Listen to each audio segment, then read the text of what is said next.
Om.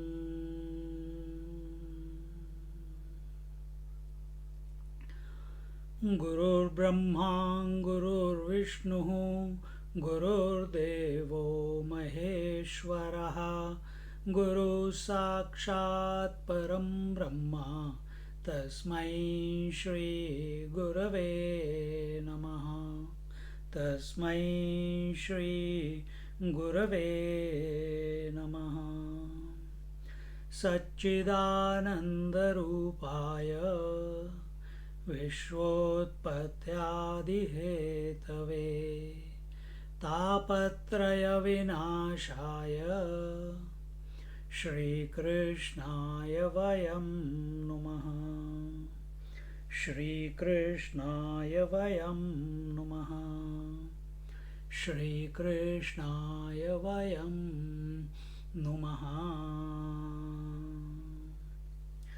We are in the concluding chapter of Srimad Bhagavatam, the 13th chapter of the 13th canto.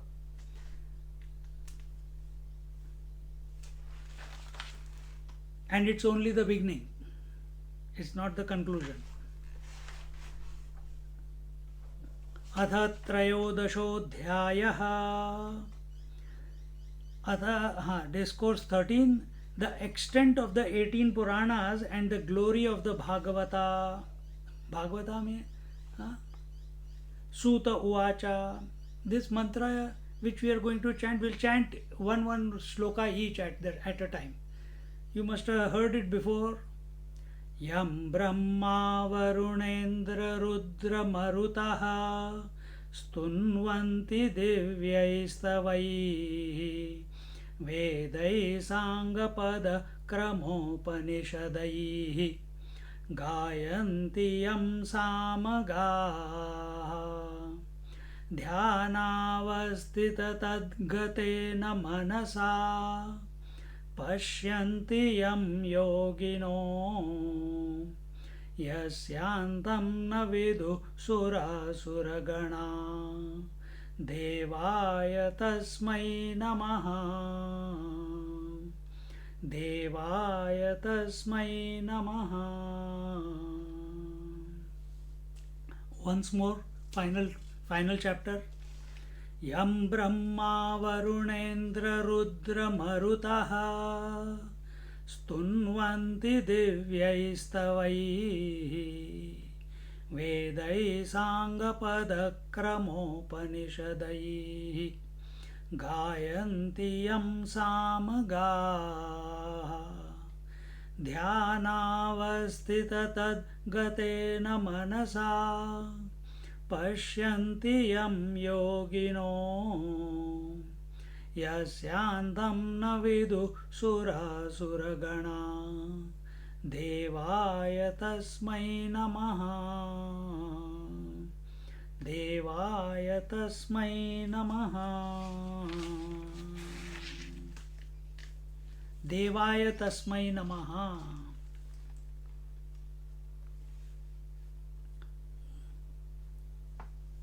Tasmai, to that Lord, Namaha, prostrations, to that Devaya. So who is he? He says, here it says, hail to the glorious Lord, whom Brahma the creator, Varuna the god presiding over the waters, Indra the chief of gods, Rudra the god of destruction, the Maruts the wind god, extol through heavenly hymns, whom the chanters of the Samaveda glorify by means of the Vedas, including the Angas of branches of knowledge auxiliary to the study of the Vedas, phonetics, grammar, prosody, astronomy, etymology, kalpa, or the branch of knowledge prescribing the ritual and giving rules for ceremonial and sacrificial acts. Their analysis into word marking their sequence and the Upanishads, whom the yogis perceive with their mind fixed on him through meditation, yet whose whole truth neither the host of gods nor of the demons are able to know. This is the translation given here. So, Yam, whom, Brahma. Who is Brahma? He is the creator. Who is Varuna? Varuna is the god of waters. Varun, Indra. Indra is the lord of the heavens, lord of the mind. If you want to take it subjectively,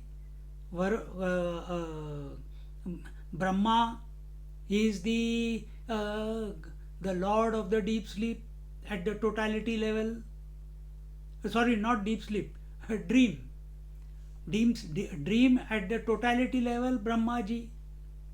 Varuna, the total, the taste element, the waters of the ocean. What is that ocean? That ocean of the mind. Indra, the lord of that, subjectively, lord of the mind or lord of the heaven. Rudra, the lord of destruction, meaning the lord of the deep sleep state. Marutaha, the various wind gods.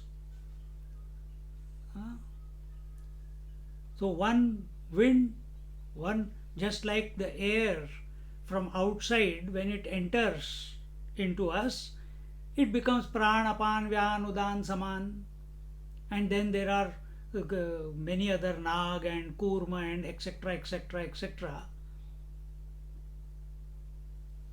Outside, these are the maruts are there, and stunvanti divyai stavaihi, they are all singing your praises.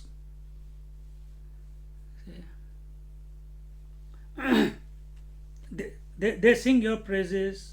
Then Vedai Sangha Padakrama Upanishadaihi Gayanti Yam Samagaha. Vedaihi, Vedas. What are the Vedas? Rigved, Yajurved, Samaved, Atharvana Ved. Vedahi Sangha Padakrama Upanishadaihi. And the various Vedas, what do they sing? They sing. Are they singing the glory of the Prithvi? Are they singing the glory of the universe? Are they singing the glory of the phenomena? Are they singing the glory of the creation?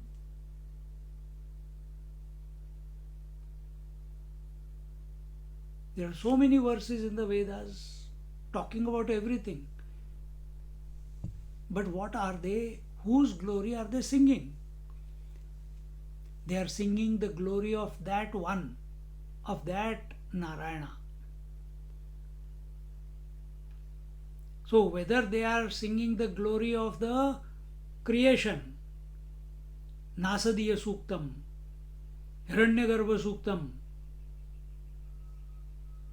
whether you are saying Purusha Suktam, Rudram, Narayana Suktam, Durga Suktam, Devi Suktam, Meda Suktam, Navagraha Suktam, all these are talking about gods only, singing their glory, their might, their cup, how to access them. So when they are singing all this, are they talking about that one, or are they validating the variety?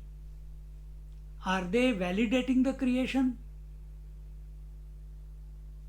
Or are they singing the praises of that one? So here when it says Vedai Sangha Padakramopanishadaihi Gayanti Yam Samagaha. So all the Vedas, they sing And who are these people who are singing the Vedas? Where did the Vedas come from? We say they came from the mouth of Brahmaji. Huh? But where did Brahmaji get it from? Brahmaji got it from his boss. Who is his boss? Narayana. Brahmaji got it from him. Because there was a problem. If Brahmaji wakes up, or when Brahmaji wakes up, the moment he wakes up, all the creation will also wake up with him.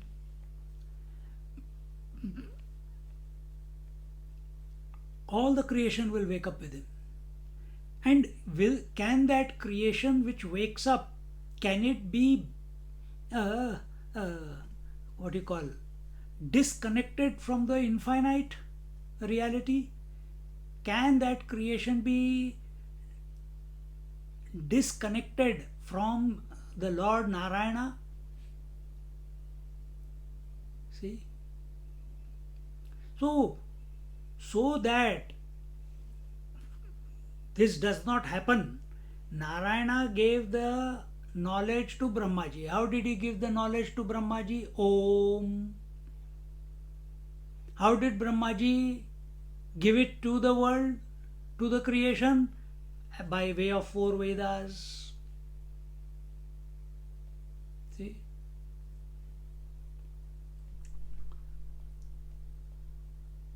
So all these, Brahmaji, Rudra, Indra, Varuna, Marut, etc., they all are singing the glory of whom?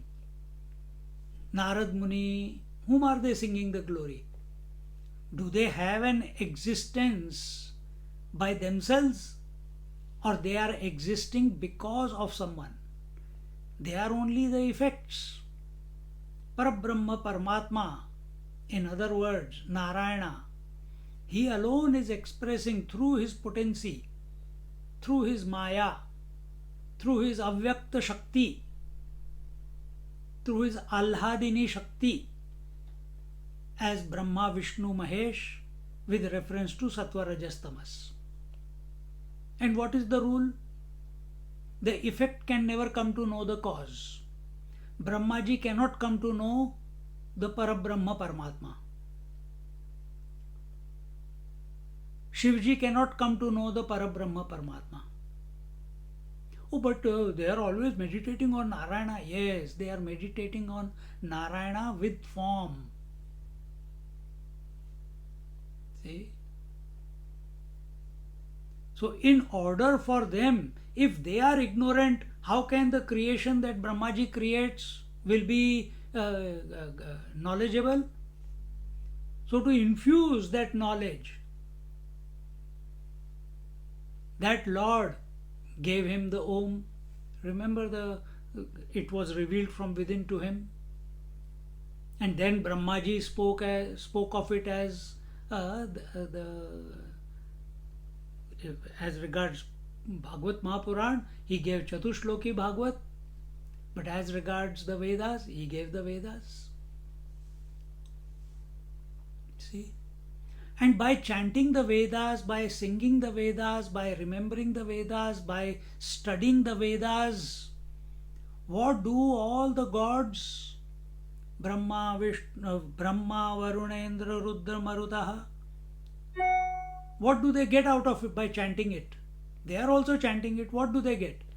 They recognize that one alone is expressing as everything. Because that's what the Vedas teach. Vedas talk about the ritual part, the Vedas talk about the stuti or the upasana part, and the Vedas also talk about the Upanishads. And when complete thing is complete, Vedas are known in the right manner by grace, by sitting at the feet of a teacher, then all these gods, well, they were naturally inclined towards it. It was grace to them, like knowledge was grace to Raman Maharishi, knowledge was grace to Nisargadatta Maharaj, Anandamayi Ma. Nobody, they didn't go to anyone else to get to study from within. Shirdi Sai Baba, Satya Sai Baba, Ammachi, all from within. Same way Brahmaji, Rudra, Indra, everyone from within only, all the Devas. And in the Devas, the Trinity is the first one. Brahma, Vishnu, Mahesh, they are also. Then why the word Vishnu is not taken here? Because Vishnu is the Devata of the Jagrat Avastha. And only in Jagrat, once Vishnu has come to know, Vishnu doesn't need to sing his own glory, because Vishnu and Narayana are not two. Only in the waking you can come to know.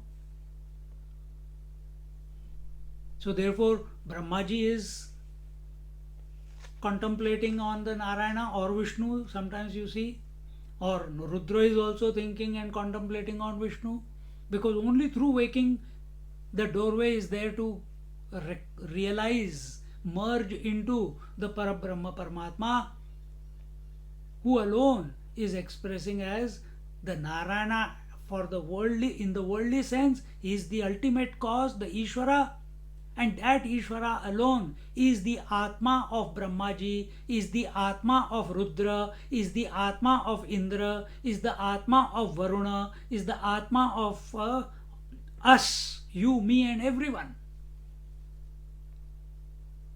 And therefore we, all the time, our pastime should be sing the glory of that one who is expressing everywhere, in and through everyone, but has never lost his oneness.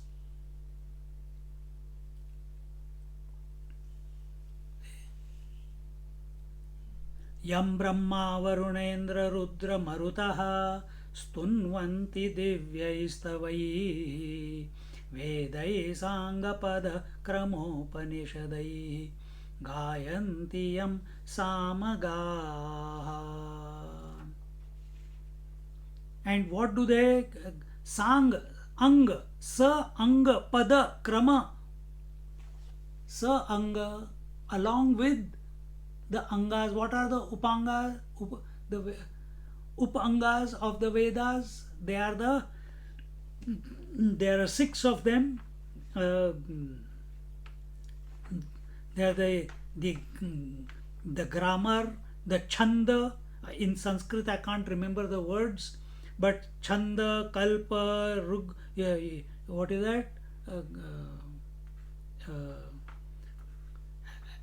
Astronomy के लिए क्या word है यार?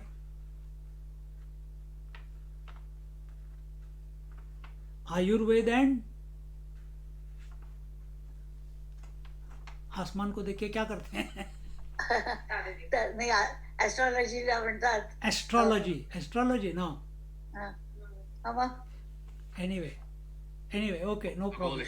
हाँ, नहीं खगोल शास्त्र. Anyway, doesn't matter. नहीं. Okay, it's okay, no problem. So anyway, I'll find out someone Google and tell. So phonetics, and what are these upangas? They are the 6 of them. That is phonetics, chandas is grammar, prosody, astronomy, etymology, kalpa, or the branch of knowledge prescribed to the rituals, and giving rules for ceremonial and sacrificial acts. Their analysis into word marking their sequence, and the Upanishads, So these are all that they are singing all the time. Who? All the gods. And what are human beings doing? ध्यानावस्थित तद्गतेन मनसा पश्यन्ति यं योगिनो. dhyana dhyanavastita tad gatena manasa. In their minds, all these yam yoginaha, all these, what was told before, the glory of the that Parabrahma Paramatma, as given in the Vedas and the Upavedas, which are called the Upangas. These yogis, whom the yogis contemplate in their mind upon, they meditate on them and come to realize. And they say, their analysis into word marking their sequence and the Upanishads, whom the yogis perceive with their mind fixed on him through meditation. So by contemplating on the rituals, so while doing the rituals, attention should be on that one. While we are chanting the suktas, our attention should be on that one. When we are studying the Upanishads, our attention should be on that one, because the entire Veda is an expression of that divine, that divine, that Parabrahma Paramatma alone is expressing. It's the vision. Just like your attention is on the variety of ornaments, should I buy this necklace or this ring or this bracelet? But the goldsmith's attention is only on the gold. His attention is on the quality of the gold. His attention is on the purity of the gold. His attention is on the weight of the gold, the luster of the gold. If there is no admixture in it. Whereas the one who goes to buy, they are not looking at all these what I just mentioned. They are looking at the beautiful design. So are we lost in the design of the rituals?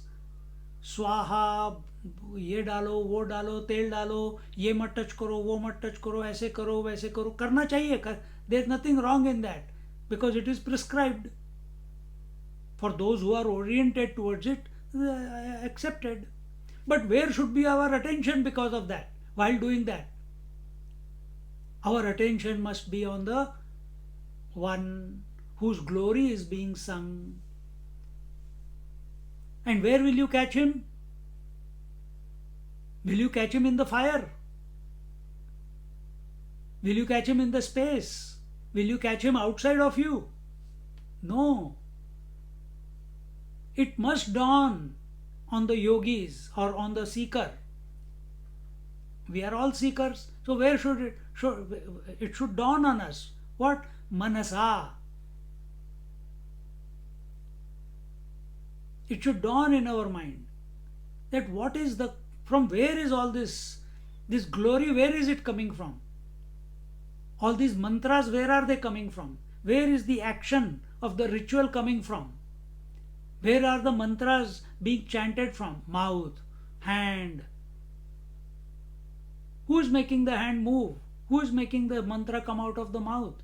What is that which alone is expressing as mantra in the mouth and action in the hand and thought in the mind? Who is that? Who is prompting all this? Kene Shitam, Kenopanishad. Who is the inspirer?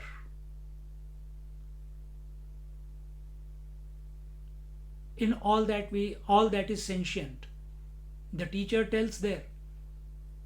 He is the eye of the eye, he is the prana of the pranas, he is the ear of the ear, he is the mind of the mind. The student says that, teacher, I asked you one question and you are telling in such abstract way, is the eye of the eye, ear of the ear, mind of the mind. Why can't you give answer straight? The teacher says, this is how I was taught and this is how I am teaching you. This is only how we know how to answer that which cannot be known through the speech or the mind. Now I have given you the knowledge, now it's your responsibility what you do with it. Second verse he tells like this. Upanishad begins like that. We know this is the best way to tell. We don't know any other way to communicate it.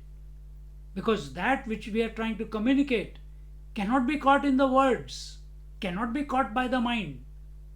So get the right purport of it and you work on it. We have given you the knowledge. I told you the answer. So same way, when we are performing the rituals, this is also a ritual, a satsang is going on, activity is happening, speech is taking place. And the Havan Kund, where is the Havan Kund? Havan Kund are not one. I got how many? 20. 20 Havan Kundas. And all those 20, I don't know how many, 2-3 people must be listening. So 60. 60 times 5. Why? The 5 senses and 1 mind. So 6 times 60. 360 Havan Kundas going on there. And continuously the Ahuti, which is these words, they are falling into those Havan Kundas. Either you are seeing, either you are listening. Okay, you are not tasting, etc.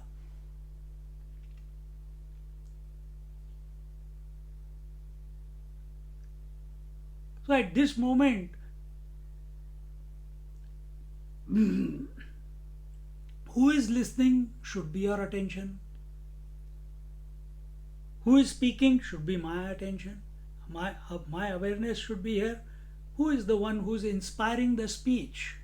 Who is the one who is inspiring the listening? Who is the one because of whom the intellect is able to understand what is being told?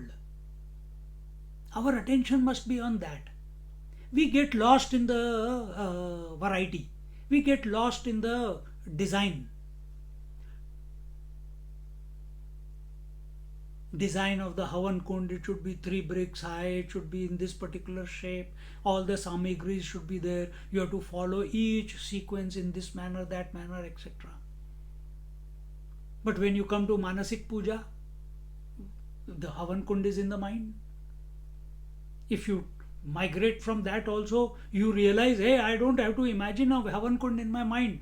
Havan Kund is already there, the 5 senses. This ritual of Homam is continuously going on. And then you close your eyes, you close your mouth, you close your breath becomes slow and you are sitting in meditation. Now the Havan Kunda of the mind is on and the Ahuti is the thoughts. See? And this is how the Dhyanavastita tadgatena manasa pashyanti yam yoginaha. So the yogis contemplate in this manner in their mind upon the various parts of the Vedas. Then yasyantam navidu surasura gana devaya tasmai namaha. Yet yes, where are we? Yasya antam navidu surasura ganaha. Yasya, he whose antam, end, meaning beginning or end, is not known by the sura. Sura means the gods. And the other is asura ganaha, asura, nor by the demons or the asuras. So who comes in Devas? We just told you few, Brahma, Varunendra, Rudra, Maruta. All those, whether you say it as 33 lakh, 33 crore, 33 lakh or just 33 gods, whatever. And in that, Brahma, Vishnu, Brahma and Mahesh, they are included. Rudra is included. All these are gods. All these are devas. They cannot come to know their cause. They cannot come to know their cause. Can the ornament come to know the gold? Impossible. He has to give up the ornamentness. Can the variety of colors and forms come to know the vision? See, it is one vision. Perceiving so many colors and so many forms, but one vision. Can the colors ever come to know the vision? Not possible. Can the forms ever come to know the vision? Not possible. But because, now this is the point, because the vision is illuminating all the colors and forms, in other words, it alone is expressing as all the colors and forms. But vision does not lose its oneness. Vision continues to be the one. My vision, your vision is the same vision. Principle is the same. The light expressing in this bulb, light expressing in that bulb, light expressing in your house bulb is exactly the same, the light. Same way, vision here and vision there is exactly the same. The hearing capacity here, the hearing capacity there is exactly the same. The thinking capacity here, thinking capacity there is exactly the same. The mind here and mind there, same. Speech here, speech there, technically it is the same. But our attention is on separation, our attention is on differences, so we say, you are separate to me. So just as one vision is not corrupted when it is illuminating the variety of colors and forms, similarly, one mind is not corrupted when it is illuminating the five senses. So one mind alone is becoming or expressing, that's the phenomena, you cannot stop it. If eye is there, colors and forms will be there in whatever degrees. Similarly, if mind is there, five senses will be there in whatever degree. But just as the vision did not get corrupted because of the variety of colors and forms, the ability to hear, hearing did not get corrupted because of the manyness of the words. The ability to smell did not get corrupted because of different smells. Similarly, that one mind does not get corrupted by the five senses. This is your natural state. This is your natural state. Just as colors and forms cannot know the vision, the sounds cannot know the hearing ability, similarly five senses cannot come to know the mind. They are gross, mind is subtle. So what is mind? Mind is thoughts. What is that because of which mind is? It is because of the Chaitanya Vastu. So that one, that life spark alone is expressing as the mind. Now remember here, you will say, oh, one mind, five senses. So one life spark and one mind. No. This is what the yogis are meditating upon. They are meditating upon what the Upanishads say. It is that one alone who is expressing as, it seems to be expressing as many minds, but actually is one. The appearance of many minds is just as if, just like in the dream, there are so many people in your dream, but your one mind alone has become all the minds of all the people in your dream. Just the same way, in the waking also, that one alone is inspiring all the minds. It is our fault that my mind is separate to Narayana's mind is separate to Kutti's mind is separate to, because our attention is on the form, our attention is not on the essence. Goldsmith's attention is on the essence of the ornament, not on the form. So these yogis, what are they? Dhyayanti yam yogina. What are they meditating upon? They are meditating upon the cause of all causes. Systematically they are going back to the source as guided by the Vedas. And depends where, if your attention is on the body, you will end up doing rituals. If your attention is on the mind, you will start doing the upasana. If your attention is on the intellect, you will start studying Upanishads.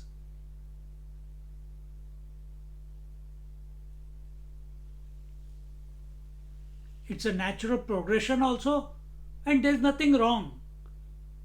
Do we have to go through these three stages? Yes and no, depends. If you maintain the distance between each one of them, there is a journey to follow. If there is no distance, you catch, array, all this is all the colors and forms are because of the vision. The five senses are nothing but the mind. All the minds are nothing but the Chaitanya Vastu. And that Chaitanya Vastu, I am, story over.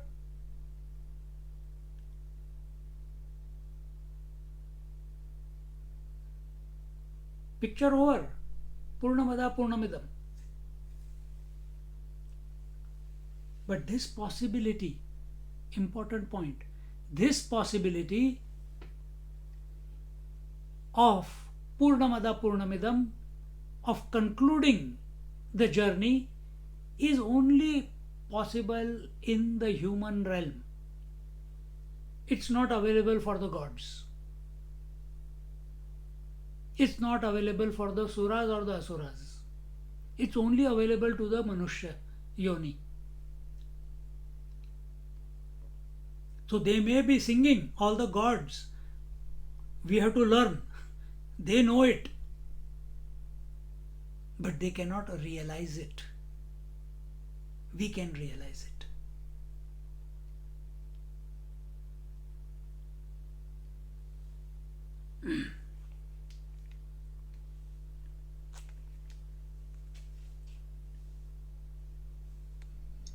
Astronomy is Jyotish Shastra. Jyotish Shastra, okay. Jyotish Shastra. So who is this that all the Devatas are singing his glory, and his speech is the Vedas and the Upavedas, and all of them are singing those Vedas and Upavedas. Upon those Vedas and Upavedas, all the yogis are meditating. And whose glory is that? That one is not known even by all the Devatas and the Asuras.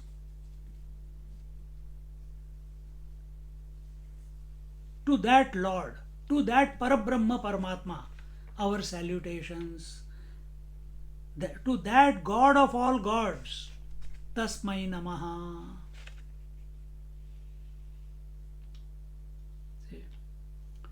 Remember, we are in the 13th chapter, the final chapter of the Bhagavatam.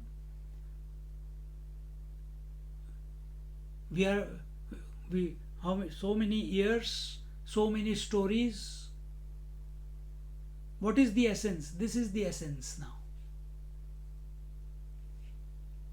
Prushte Bhramyadamandamandara-giri Gravagrakanduyanan Nedralokamatakruther Bhagavata Shwasa Nilapantuvaha Yat Sanskara Kalanuvartanavashad Vela Nibhenambasam Yatayatam Jalanidhe Nadyapi Vishramyati. Nadyapi Vishramyati. He says, May the incoming and outgoing breaths of the Almighty Lord assume the form of the divine tortoise. Now here the prayer is being made to the Kachapa avatar. Kurma avatar. When Lord took the form of the Kachapa tortoise to hold the Mandharachal mountain on his back. Why? Because they used the Vasuki to tie around the Mandharachal mountain, and the Suras on one side and the Asuras on the other side, and they churned. And while they were churning, the mountain was slipping through the grip of the snake because there was no base for it. It was hanging in the waters. So they prayed. Then Narayana Bhagavan, he came and he took the form of Kachapa. And he went under the Mandharachal mountain. And while the churning was going around, the mountain is going twisting, half a circle here, half a circle here, half a circle here. And that was like a massage on the back of Lord Kachapa. And when someone gives you a massage, or someone is caressing you, or someone scratches you, if you are very scratchy and someone scratches you, suddenly you go to sleep because it's so relaxing. And when you relax, what happens? Your breath becomes slow and shallow. If your breath is not slow and shallow, understand you are not relaxed. If in meditation also you are going, it's not relaxation. Ultimate relaxation is where the breath, the air enters your nostrils without, only goes up till here and then comes out. Then what is happening to the rest of the body? It is still. Still as a stone. But alive. Minimum energy expended. Sign of relaxation. Otherwise our mind is so busy. Do this, do that, want this, want that. Only in organizing our life, our circumstances, our environment, and we get lost in all that. And then we come to the seat of meditation. रुकता ही नहीं अंदर से. Whatever thoughts are coming there, they will make the whatever the emotions those thoughts generate, directly proportional to that will be your breathing. But if you take the name of the Lord, start initially it will begin like that, but as you keep taking it, it will become softer and softer and softer and softer. Then whether the mantra happens or doesn't happen, it doesn't matter. Or you can do it. If mantra is difficult, just watch the breath only. Initially it will, just watch the breath. Slowly, slowly it will become slow and shallow. If you don't interfere with it, if you don't make the breathing happen, if you just watch the breath and allow it to go in its own pace, it will very quickly, don't take ownership of the breath. See how quickly, within few minutes, it will come to slow and shallow breathing. Slow and shallow breathing is equal to slow mind. Slow mind means less number of thoughts in the mind, less quantity of thoughts in the mind. When there is less quantity of thoughts in the mind, now you can play with the mind. Now you can contemplate. Now you can introduce a thought, a contemplation. that mind in which there are less number of thoughts is already a focused mind. Now you brought that about artificially. You didn't focus on the mind, you were focusing on the breath. You tricked the mind. Because mind and breath are connected. Breath is the connecting factor between the body and the mind.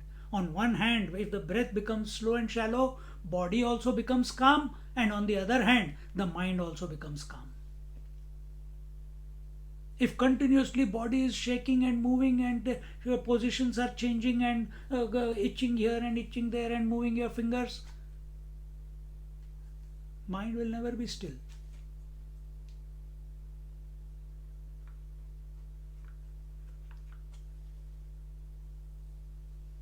And breath being neutral, it's a good exercise.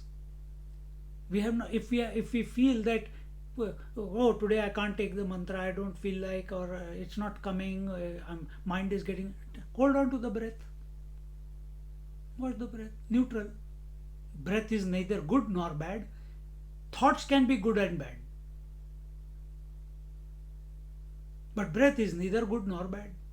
So keep watching.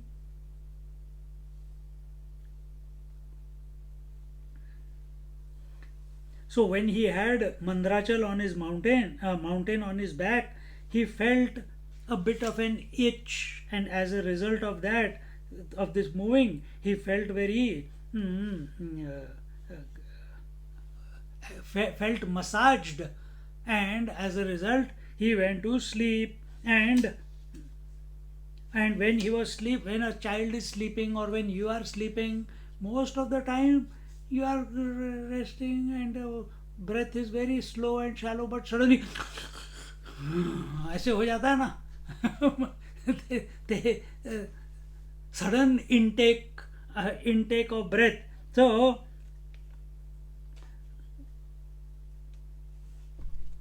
when that happened, at that time, when Kachapa, when he got disturbed and he took a deep breath because he came out of the stillness with that big breath or disturbed breath, he shook a little bit. With that shake, the entire milky ocean, where the waters of the ocean, where the devas and the asuras, they are doing the churning of the ocean, the whole ocean, it became, there was a tsunami in there.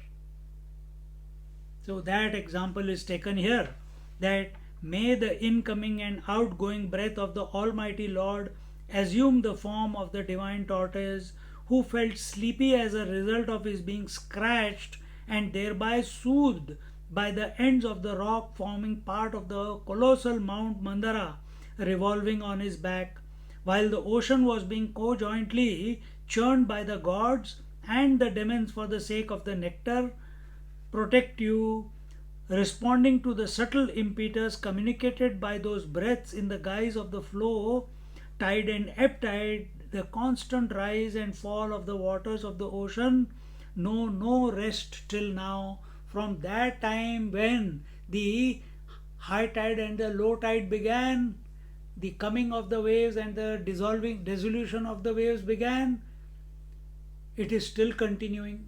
You will never find the water completely free of waves. Temporarily, yes, maybe. So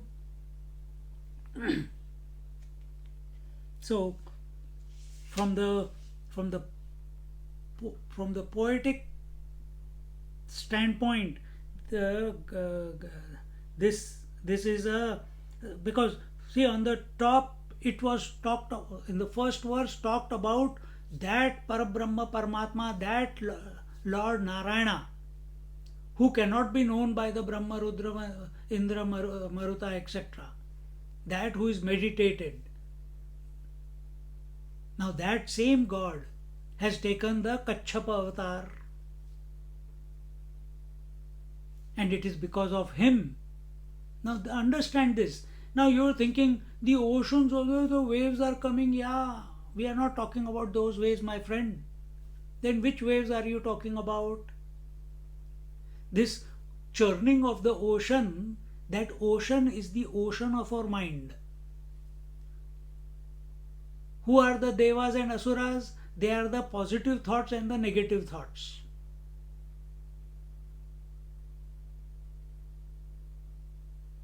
See? And continuously, the snake is the desire. Sometimes the godly desires, the pull towards the gods. Sometimes the pull towards the world of name and form, towards relations and possessions. Then again, sometimes pull towards the Lord. Then again, pull towards the relations and possessions. Survival. Then again, pull towards the. This is what is going on. And why you are going this way or that way? Analyze your life. Why do you do puja? Because you have a bucket list to fulfill. Why do you go to pilgrimage? Bucket list to fulfill. Why do you do Satyanarayana puja? Bucket list to fulfill. These gods are also doing the same thing. So what is happening at the totality level is happening at the individual level also.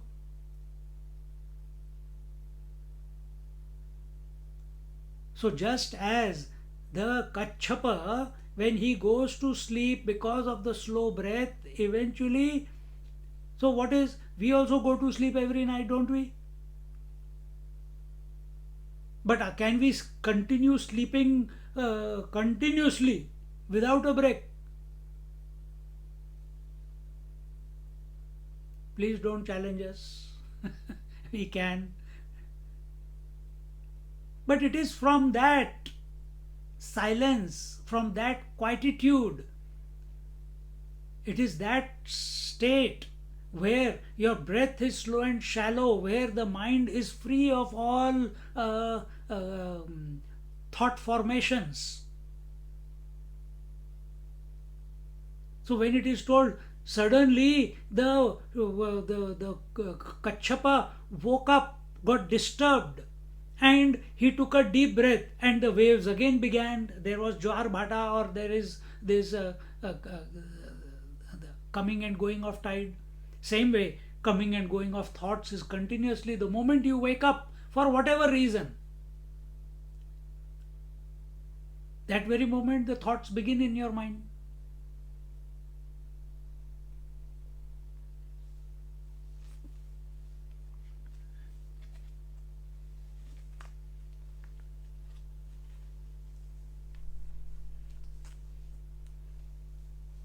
Now, coming to the third verse, let's read till the fifth verse and then fifth verse तक पढ़ लेते हैं.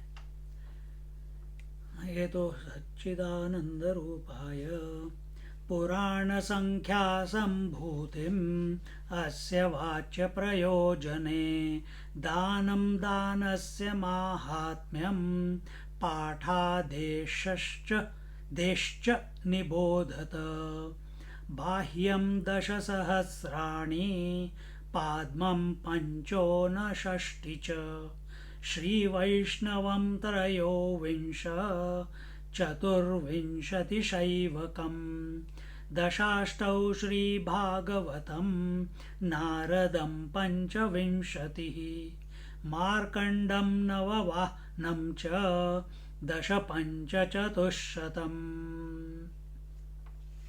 So what does he say here? He says in the first one, Purana Sankhya Sambhutim Asya Vachya Prayojane Danam Danasya Mahatmyam Pathadeshcha Nibodhata. Now Sutaji is telling that he is talking about the number of Puranas. And in each Puran approximately, I don't know if he's covering everything, but in each Puran how many shlokas are there, that's what he's telling here. So he says in the third verse, now hear from me, Sutji Maharaj is saying, the number of shlokas comprised in each Purana as well as their aggregate, the theme and object of this work, Srimad Bhagavata, the procedure to be followed in gifting a copy of it, the value of giving it away as well as the reading of it, and so on. it is a very, very auspicious and very meritorious to give Srimad Bhagavad Mahapuran to others as a gift, as a, if they pray, okay, but if they read, better, they listen better, they do Parayan, one must get involved with the scriptures. When it comes to understanding, we must take the understanding at the feet of a teacher. Then what do we do rest of the time? I got Bhagavad Gita, I got Vishnu Purana, I got Shiv Purana, I got Bhagavad Purana, I got Ramayana, I got Adhyatma Ramayana, I got Upanishads. What do I do? Do Parayan. Do the Parayan. Parayan means every day chant 1 or 2 chapters of Bhagavad Gita. Begin your morning like that.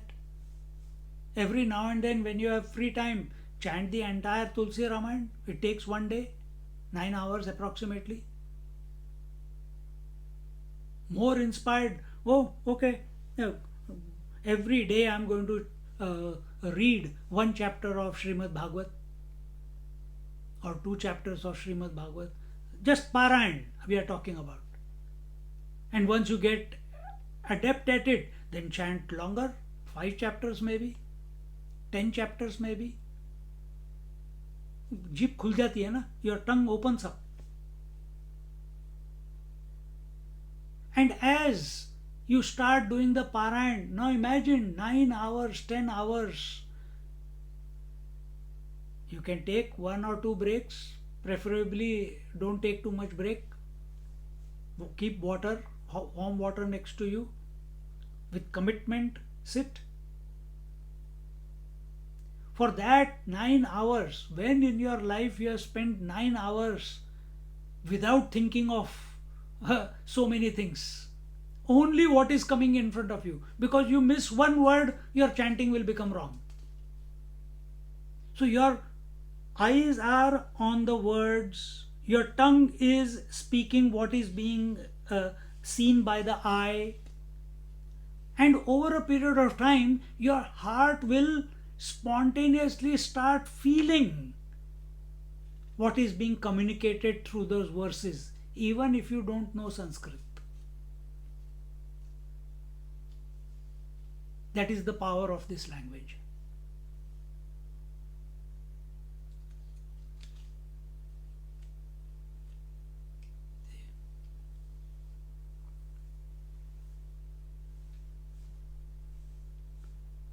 So do Parayan, and one day will come when there will be a push from inside, and it will be an unstoppable push to know the meaning of these words. Because what will happen initially if you start looking for the word meaning and read from here and read from there? No, have patience that the teacher will appear in my life. I will not study from any Tom, Dick and Harry. Teacher will appear. Then what am I going to, how am I going to keep myself from stopping to study? I'll keep doing the Parayan. I'll keep doing the Parayan. Keep chanting, keep chanting. He has to appear, he has got no choice. Lord alone appears as teacher in our life. He only appears as the scripture. He only appears as the teacher. And that teacher teaches you what is the meaning of the scripture which you have been chanting for so long.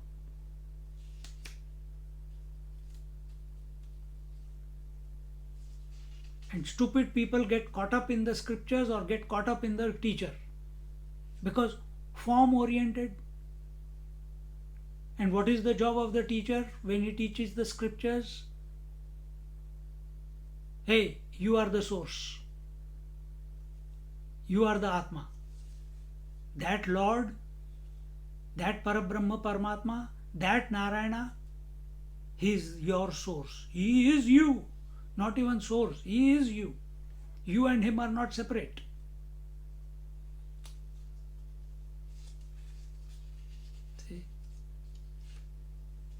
but we keep sabotaging ourselves. Then when it is told, again we start thinking, acha, he is same as there is no difference between him and me. Acha, acha. Then Narayana, Om Namo Narayana, and immediately Ananta Shayana, and the Lord comes in front of your eyes, and we start contemplating on him with form. It's okay. Initially, it is okay, and I think he will, somewhere that thought will come. Anyway, let's continue with what he is saying here. So, the procedure to be followed in gifting a copy, the value of giving it away, as well as of reading it, and so on. So, we must share with it, we must invite people to listen to the discourses. It should not be that, no, me and my group, I don't want other people to come into this. It is open for all. If we have benefited, share with others so that they also benefit. The more people who listen to satsang and become balanced in their own life, come to know what is their true purpose, have faith, their faith in God increases as a result of satsang.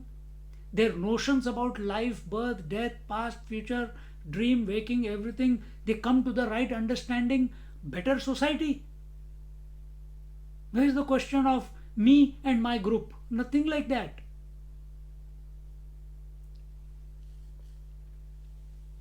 So we must share the Bhagavad, share the scriptures.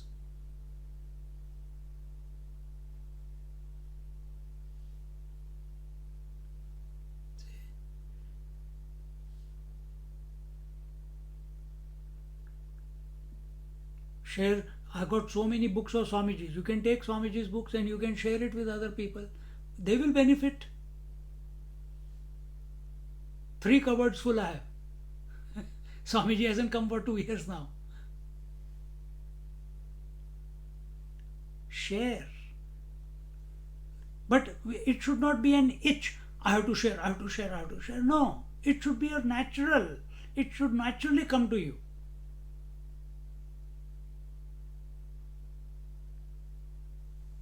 So here he says, share Bhagavad by giving the book of Bhagavad, or by speech, or by inviting someone. This is also sharing. In the 4th verse he says, where is it? Bahyam dasha sahasrani padmam panchona shashti cha Shri Vaishnavam trayo vinshat Chaturvinshati Shaivakam.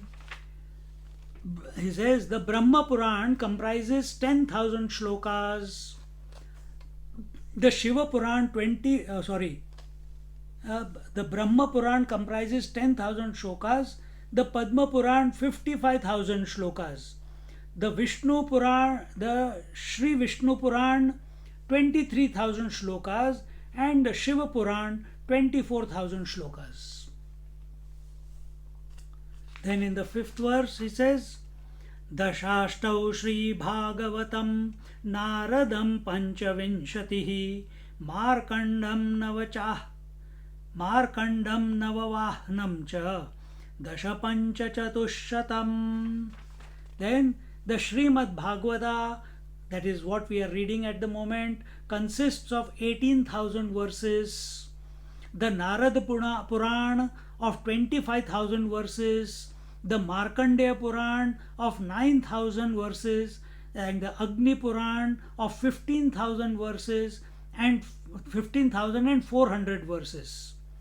Then it goes on in the 6th verse, Chaturdasha Bhavishyam Syat Tatha Panchashatani Cha Dashashtau Brahma Vaivartam Lingamekadashaivatu Chaturvinshati Varaham Ekashiti Sahasrakam Skandam Shatam Tatha Chaikam Vamanam Dashakirtitam Kaurmam Saptadashakyatam Matsyam Tattu Chaturdasha एकोनविंशत्सौपर्णं ब्रह्माण्डं द्वादशैव तु एवं पुराणसन्दोहः चतुर्लक्ष उदाहृतः तत्राष्टादशसाहस्रं श्रीभागवतमिष्यते. He says in the sixth verse, Chaturdasham bhavishyam syat tatha panchashatani cha dashashtau brahma vaivartam lingam ekadashaivatu. He says that even so the Bhavishya Puran consists of 14,500 shlokas, and the Brahma Vivarta Purana of 18,000 verses, while the Linga Puran comprises of 11,000 only. The Varaha Puran comprises 24,000 shlokas, the Skanda Puran 81,000 shlokas, and 81,100 shlokas, and the Vamana Puran is reputed to consist of 10,000 shlokas. The Kurma Puran has been declared as consisting of 17,000 shlokas, the Matsya Puran of 14,000 shlokas, the Garuda Puran of 19,000 shlokas, while the Brahmanda Puran comprises only 12,000 shlokas. In this way, the extent of all the Puranas taken together has been declared to be 400,000 shlokas. All the shlokas of all the 18 Puranas is taken to be 400,000 shlokas. Of them, as has already been stated, Srimad Bhagavata is recognized as consisting of 18,000 shlokas. तो यहाँ पे थोड़ा data मिल गया अभी. 400,000 shlokas, 4 lakh.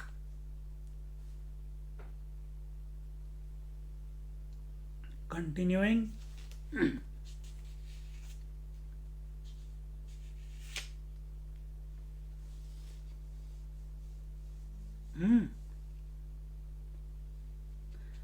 So now he says in the 10th verse, Idam Bhagavata Purvam Brahmane Nabhipankaje Sthitaya Bhavabhitaya Karunyat Samprakashitam Adimadhyavasaneshu Vairagyakhyana Sanyutam Harilila Kathavrata Mrutanandi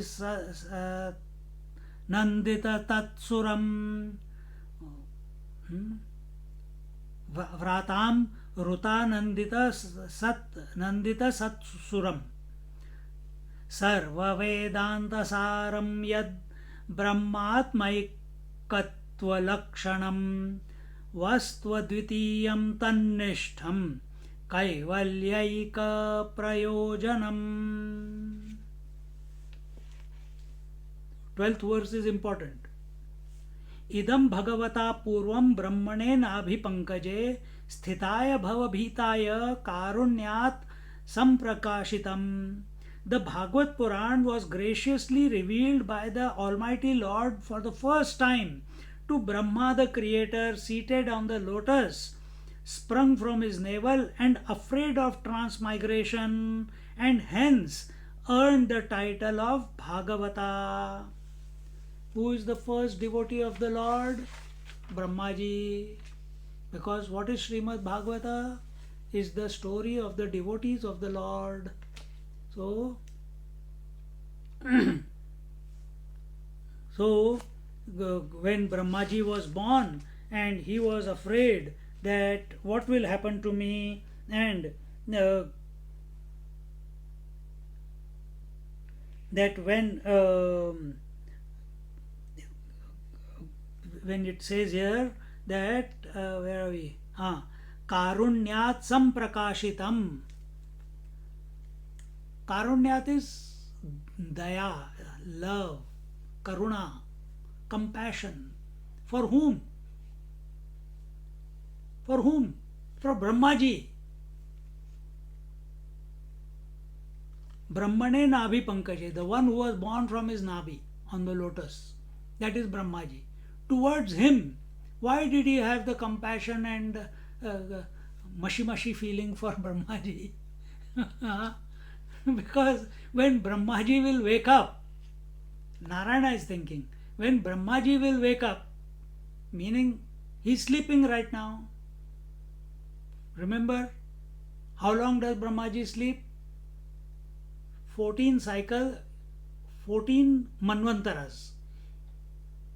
After 14 manvantaras. Each manvantara is equal to 74 cycles of Chatur Yugas.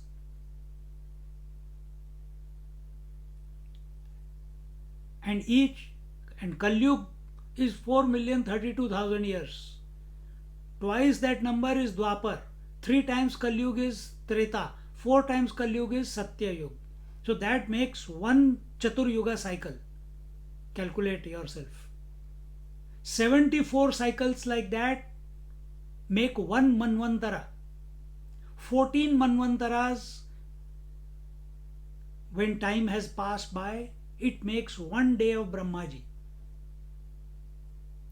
Then he goes to sleep. But when Brahmaji was born, like any child is born, are they born awake or are they born with their eyes closed? They are born with their eyes closed. So when he wakes up, when Brahmaji wakes up, and when he wakes up, naturally all the jivas will wake up that are inherent within him, within his potentiality. Their antakaran will wake up. And in that manner,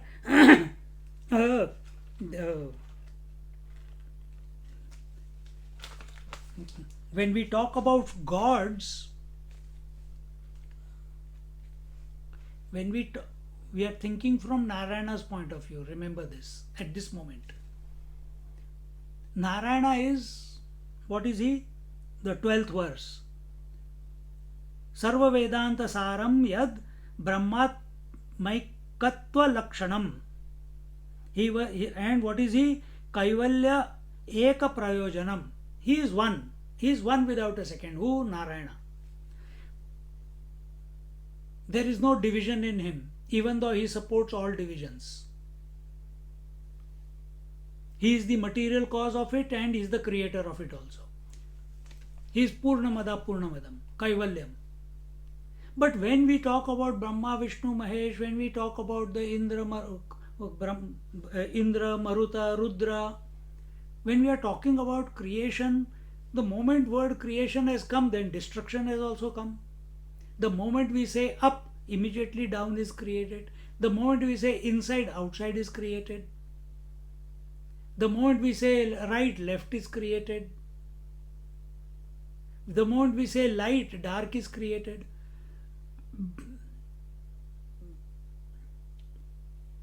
From Narayana's point of view, there is no creation. He is all that there is. And we are saying that. But when Brahmaji was born, when he was created, creation always has 3 aspects. What is that? Jiv Jagat Ishvara. So the moment creation comes about, if Brahma is there, then Jiva also has to be there. Brahma has got no job if there is no Jiva. He has to create. Whatever. But he has to create. That is his job description. Now, the moment Brahmaji wakes up, then along with him all the jivas will also wake up. Their antakaran also will, the indriyas, he will give them the body, he'll give them the indriyas, he'll give them the seeing, hearing, touching, feeling, etc. And when all these jivas will come into the samsara, they will be miserable. Every child is born crying only. I have never, at least few children I have seen born, but they don't begin smiling from the first moment onwards. First moment is only crying. So all the jivas who are going to come into this creation, they will become miserable because they have they have got the antakaran and they got the indriyas, they got the pranas, and therefore to remove their misery, therefore to remove the misery of the jivas,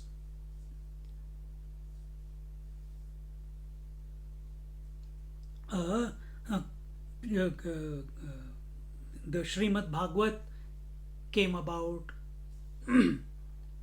So here when he says idam bhagavata purvam brahmane nabhi pankaje sthitaya bhava bhitaya, sthitaya bhava bhitaya, bhita is again that fear of going out into the world, fear of dealing with the world, fear of survival in the world, fear of what is going to happen, etc., etc.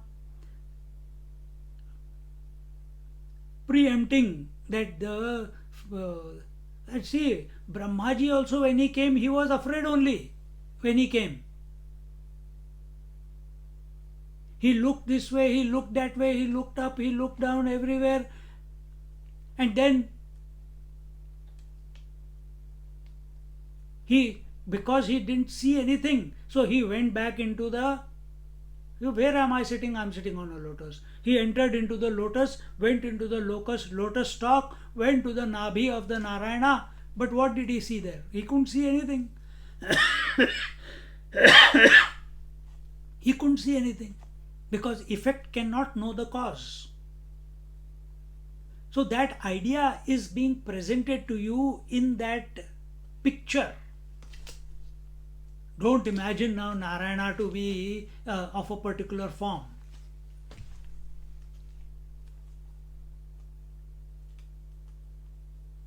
So Brahmaji could not find, but when he went there, he heard, because he was available. He was seeking his source, he was seeking his identity. He was miserable. And because he was seeking, because he was miserable, out of compassion, the Lord Narayana, where is Brahmaji now? He is in the navel of the Lord. Because he went into the stalk. No, the stalk starts from the navel. Navel is what is there? Udara. Udara is what? The total Akash. The total space. There also nothing. And he waited there. And then he heard 1721, Tapa, Tapa, Tapa. He heard those two words. He came back. And then few chapters ago, I think we saw what meditation he did. He heard the unstruck sound between his ears of the empty space, and when he kept hearing that sound, that revealed, out of that emanated the Om.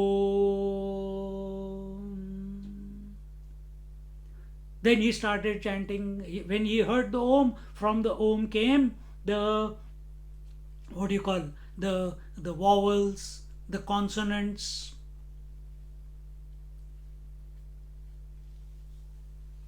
See?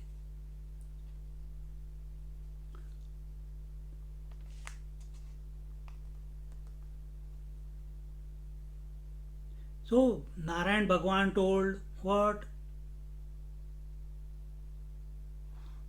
He said, you are going to create the creation. He is saying it out of Karuna to Brahmaji.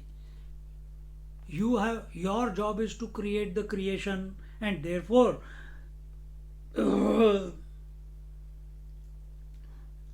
I give you the art of escaping, or art of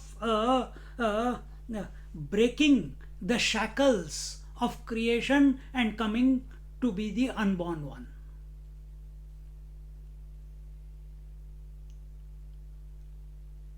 That knowledge, then Brahmaji gave it to Sanat Kumara. That knowledge, then Brahmaji, and how did he give it?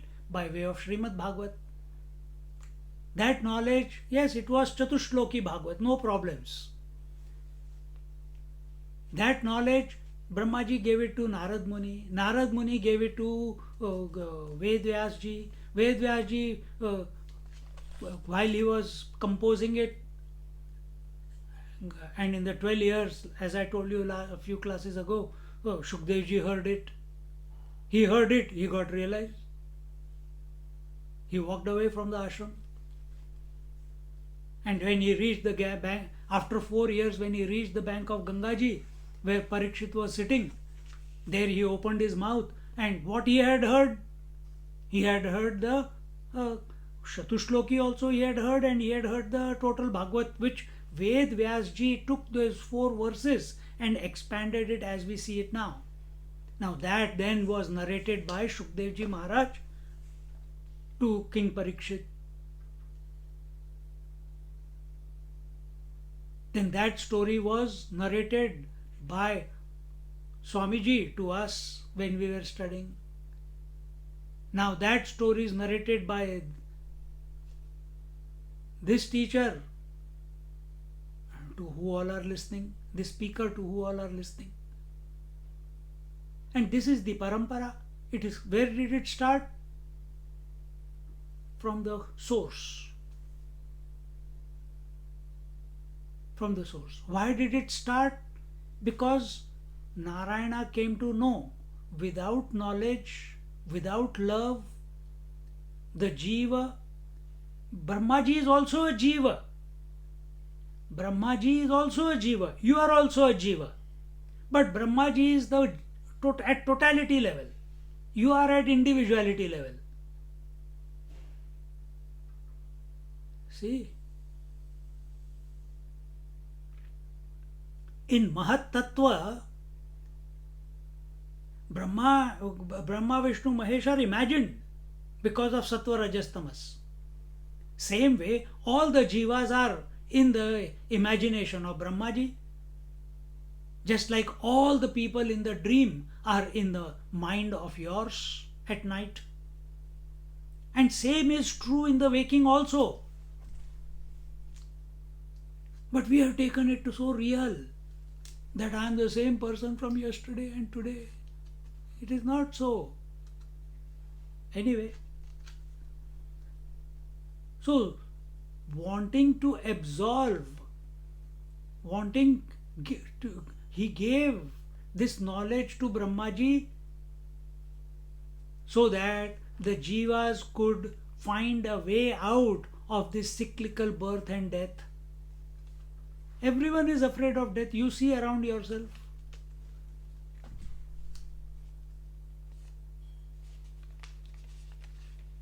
You see around you.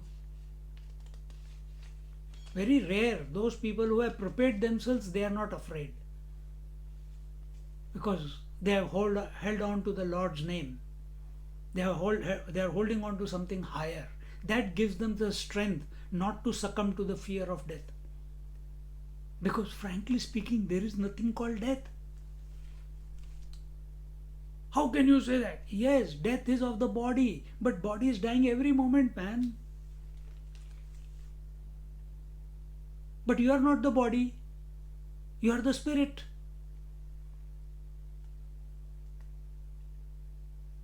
You are the spirit. You are deathless. And if we study this Srimad Bhagavad, and by studying Srimad Bhagavad, by giving Srimad Bhagavad to Brahmaji, Bhagwan Vishnu did a great service out of compassion, out of love for the upcoming creation which Brahmaji was going to create through trial and error. Why trial and error? Because creation is created so that it expands. But first he created Sanat Kumars. They didn't want to get married. Then he created Narada. He didn't want to get married. Then he corrected his mistake and then it went on. So therefore I said trial and error.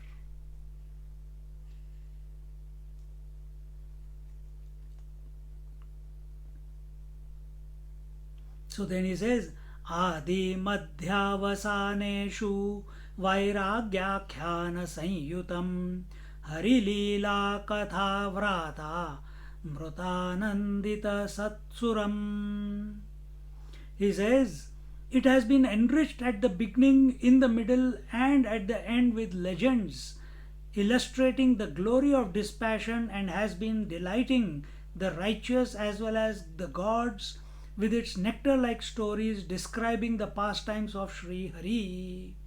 So, in and through the entire Bhagavad Mahapuran, through the various Vyakhyan, the stories of the various devotees of the Lord, in the beginning, middle, and end, he says, whether you take the entire Bhagavad or you take every story, the crux of it was withdrawal, the crux of it was dispassion, vairagya.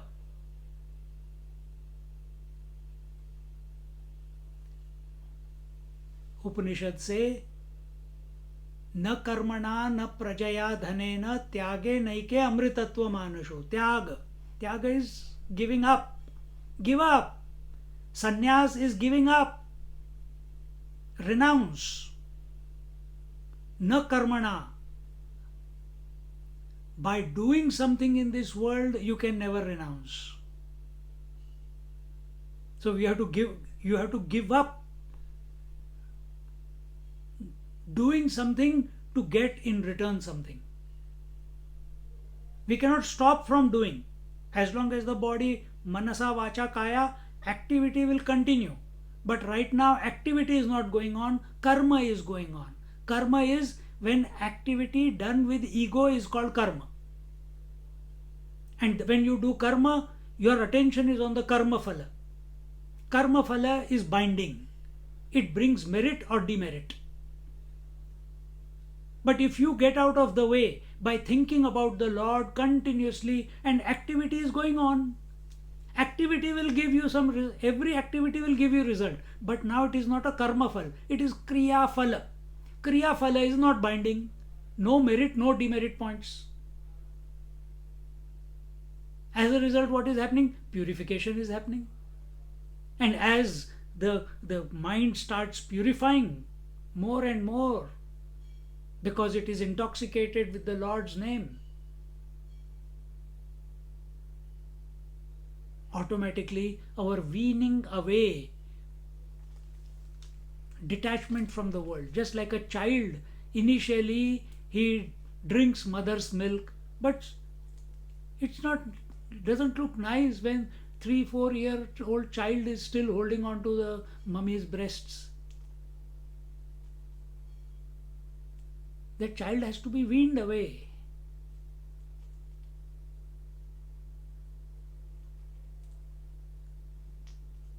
So what does it mean if that child is still holding on to the breasts of the mother? That child has not grown up, still a baby, still attached. Na karmana, do not be attached to action. Don't take ownership of the action. Whatever comes in front of you, perform, but without ownership, without expecting a particular result. Then na prajaya. Praja is children. No attachment to children.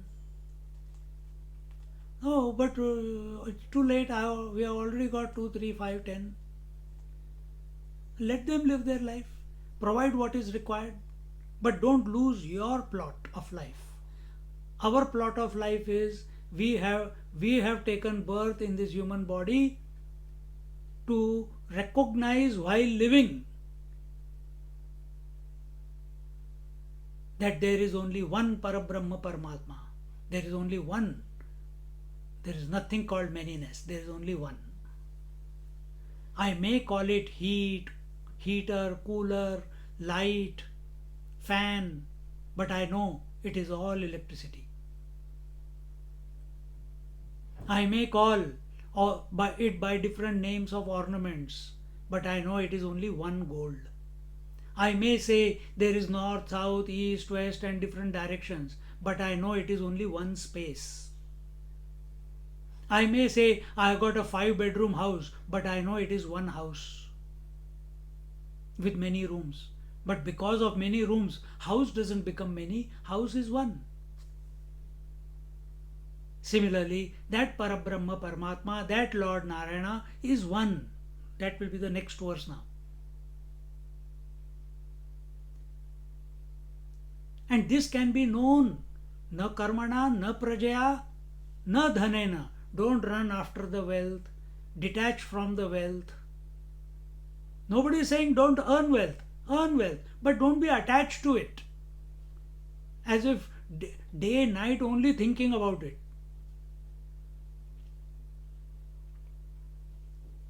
Not parting with it. Not sharing it. Not helping others with it. And wealth is not only money. Wealth is the rich relations that you have. Good, very good. But don't be attached. Na karmana, na prajaya, na dhanena. Only by how can you get amritatvam? How can you get immortality? How can you be immortal? Only by tyage. Naike. Only by renunciation. Only by giving up. Everything that we have said we are. My wife, my children, my parents, my body, my senses, my past, my future, my birth, my ill health.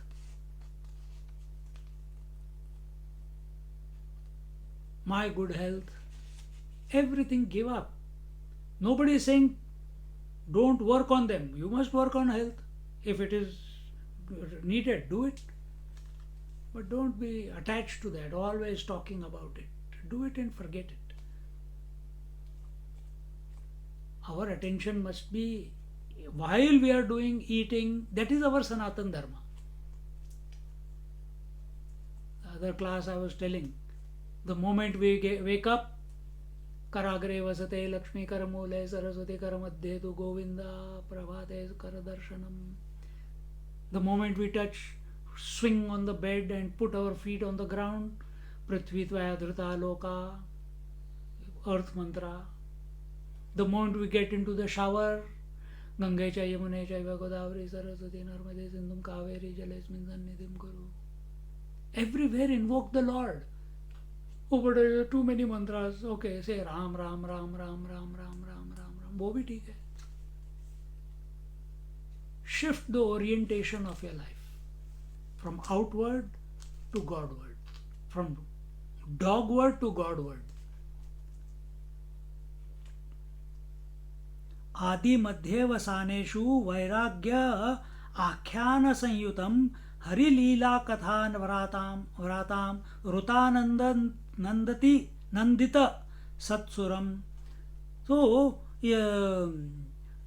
all the stories are about the glory of dispassion and has been delighting the righteous as well as the gods.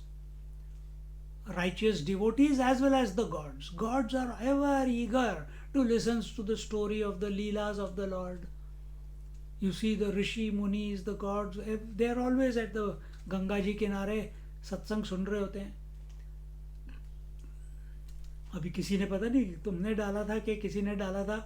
I got one Mahatma is there and he is doing Ramayana, and one langur came and he is hugging him and kissing him and he is going like this again and again like that, and he is pulling his head up and trying to see why he is going down. He wants to bless him more and more. Then he puts his hand on his head and blesses him. Hanuman ji आ गए, उसके जीवन का उद्धार हो गया. And many examples like this are there.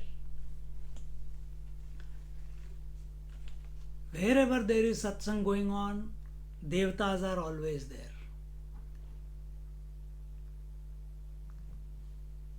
If you want to understand it in a different manner, Devatas are nothing but, if you take it subjectively, they are the productive potential. Sun is in the right eye, moon is in the left eye, Rudra is on, Shiva is in your heart, Rudra is in your kapal, Indra is in your hands, Vishnu is in your feet, Ashwini Kumar in your nostrils, Maruts in your ears. So all gods are present here only. Are we alert? Are we with faith, with surrender, with availability, listening to the satsang?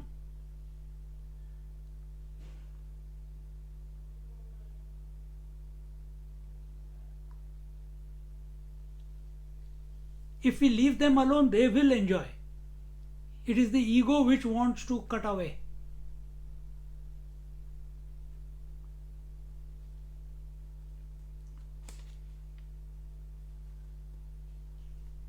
And they are ever delighting, and the righteous as well as the gods, with its nectar like stories describing the Hari Leela. So the entire Bhagavad Mahapuran is nothing but Hari Leela. And how has it come across to us? By way of the devotees, by way of various devotees, feeling the grace of the Lord Narayana. And in that we have seen so many different avatars of the Lord.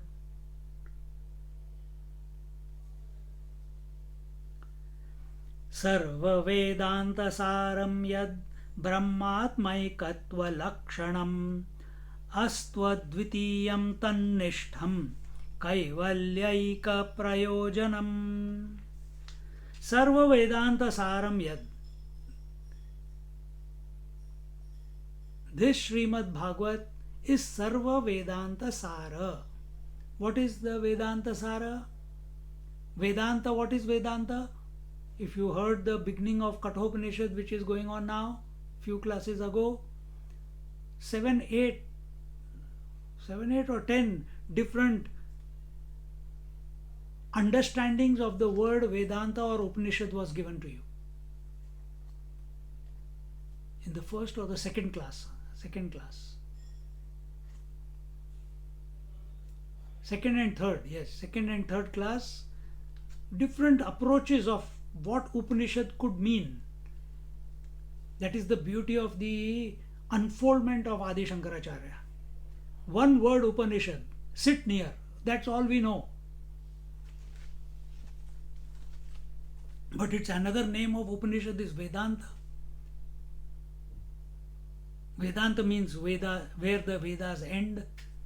Another meaning of Vedanta means the self. So in other words, the self alone is the Upanishad. It is your Leela which is given in the Upanishad. The whole technology of who you are, that is being told there. So I'm just giving over 2-3 points I told, but there are many more there. All that is whatever is covered in all these different Upanishads, 11 main, and there are more than 200-300 Upanishads.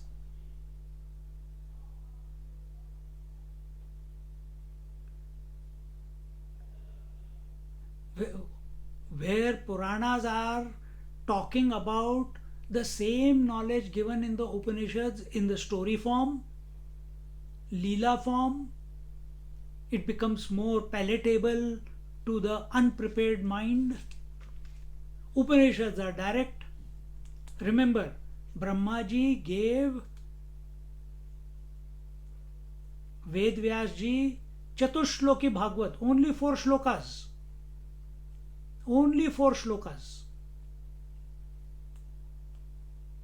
What did Ved Vyasji do with it? 18,000 verses.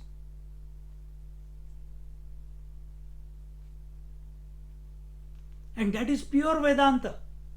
Those 4 verses are pure Vedanta.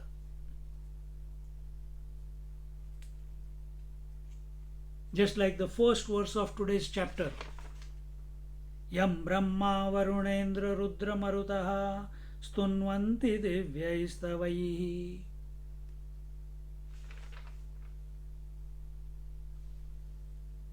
So same way, Ved Vyasji expanded it for our benefit. He knew Buddhu people are coming. They will be miserable and they will not be able to understand the Vedas. They won't be able to understand and practice the practices given in the Upanishads, in the Upasana Kand, etc. So what to do? How can we engage their mind? चलो story लिखते हैं. He thought about it and he remembered what he did in the previous cycle of creation. Remember, it's a cyclical. Chatur yugas keep coming and going. In every yuga, Ram is born.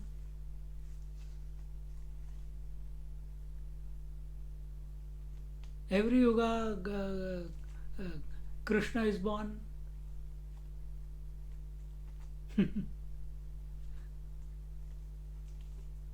So what to do? He remembered. That's why Puranas are called Smriti Granthas. Those scriptures which are remembered. Vedas are Shruti Granthas, that which are revealed. Puranas are Smriti Granthas, that which are remembered by Ved Vyasji. The third set of scriptures are Itihasa, that is Ramayana and Mahabharata, history. And the fourth category of scriptures is the words of the saints and sages, the realized masters. Their writings, their compositions, what they have said, people have written it down.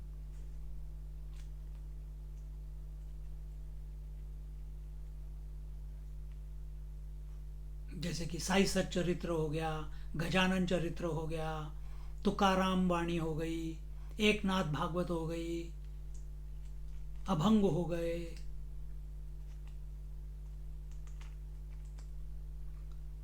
Kabir के दोहे हो गए.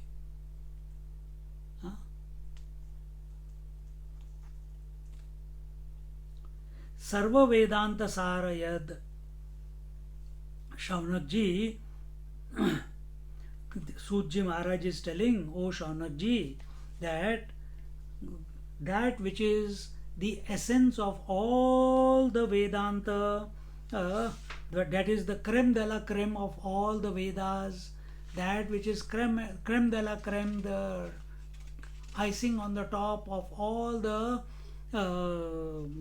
Upanishads. Vedanta will be Upanishads. That is one without a second. It is Advitiya. And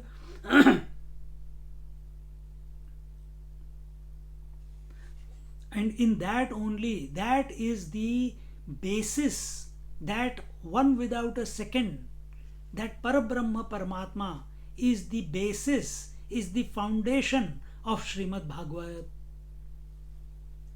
Have no doubt about that. And that is the point from where everything begins and everything concludes.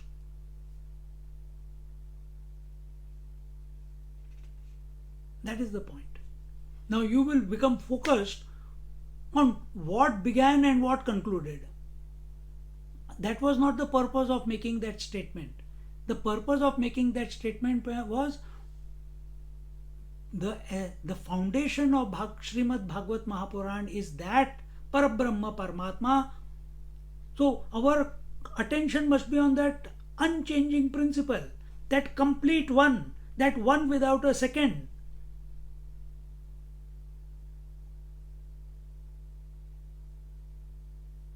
Which alone, as if, is expressing pravritti and withdrawal, nivritti. Everything is appearing and disappearing. The basis of what is the basis of that which is appearing and disappearing? That is the foundation of Srimad Bhagavad. So what is appearing and disappearing? Body is appearing and disappearing, day is coming and going, thoughts are coming and going, emotions are coming and going, memories are coming and going, health is coming and going, years are coming and going, eclipses are coming and going, nakshatras are coming and going, continuous cyclical, continuous chakravyuha. The yugas are coming and going, the kalpas are coming and going, the waker, dreamer, sleeper, they are coming and going. What is the basis? What is the foundation? You have to have a foundation on which the coming and going takes place. You cannot have a river without a river bed. You have to have the foundation, the ground below on which the river flows. You have to have gold on which the ornament expresses. Without gold you cannot have ornament. Without mud you cannot have pot. Without that Parabrahma Paramatma you cannot have the coming and going. And as only gold is real, all the names and forms of various ornaments which are very attractive, which are useful, make you look beautiful, but they are nothing but gold. Like every wave, every tide, every tsunami, every drop, every froth, every piece of ice is nothing but water. Similarly, everything in this Srimad Bhagavat, in other words, everything in this creation is nothing but that Parabrahma Paramatma. So the foundation of Srimad Bhagavat is that Parabrahma Paramatma. So, Sarva Vedanta Saram Yad Brahmatmaikatva Lakshanam. So the Lakshana.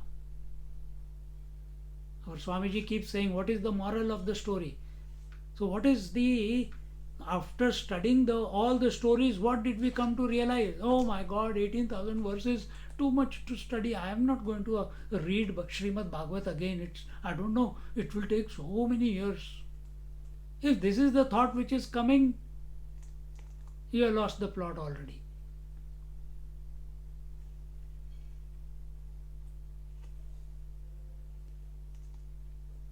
Brahmatma Aikatva. Brahma Atma Aikatva. Again I am breaking the words up. Brahma Atma Aikatva Lakshanam.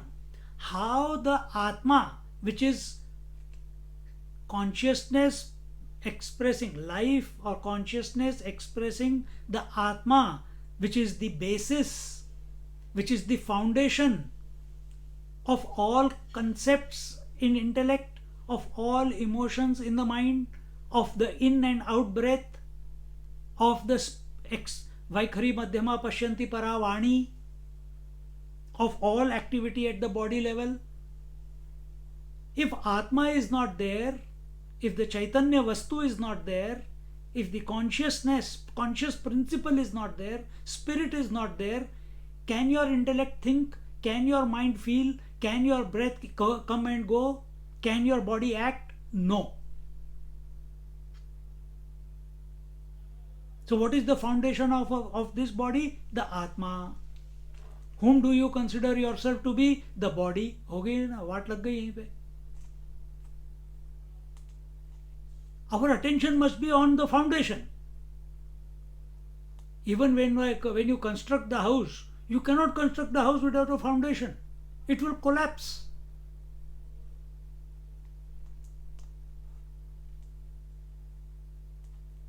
Foundation is strong, house will stay long. Solid foundation. Earthquake came, it didn't fall. Why? Foundation was strong.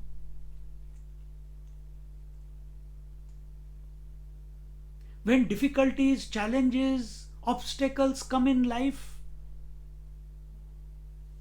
are we strong? That strength to go through the challenges of life, comes not by thinking about the world. If you think about the world, only one thing you will get: fear. Because you cannot come to a conclusion about the world. Come to the foundation of yourself, the spirit. And what is the foundation of the total universe? Okay, I understand. This body is cannot function without the spirit. What is that which is making the whole universe go around? What is the foundation of the universe? It is Brahma. And what is the Bhagavad Puran main objective? To make you realize that Brahma, meaning Brahman, and Atma, Aikatva, are one and the same.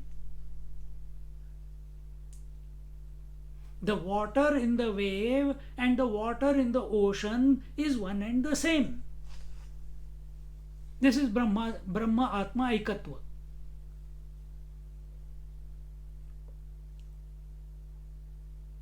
Are we in our free moments, when we are doing japa, when we are sitting for some time in quietude, have you ever thought in this direction?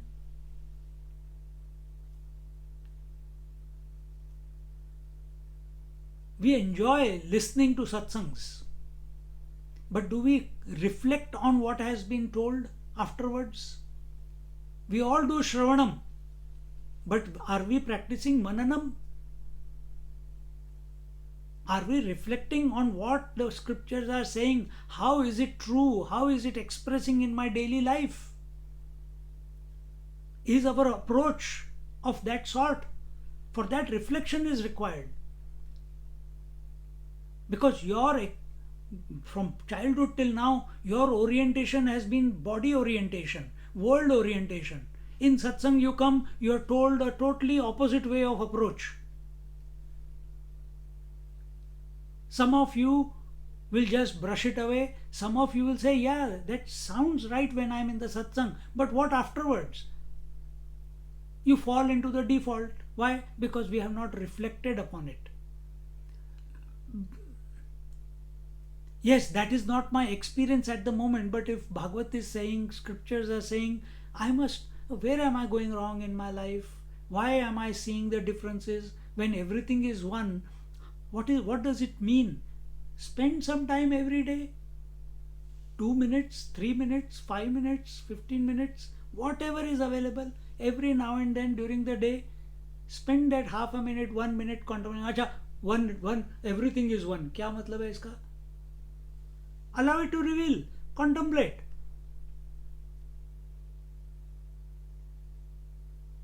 Just like the water in the wave and the water in the ocean is one and the same. The foundation of this body and the foundation of the universe is one and the same. Oh, सांस लेना भूल जाओगे.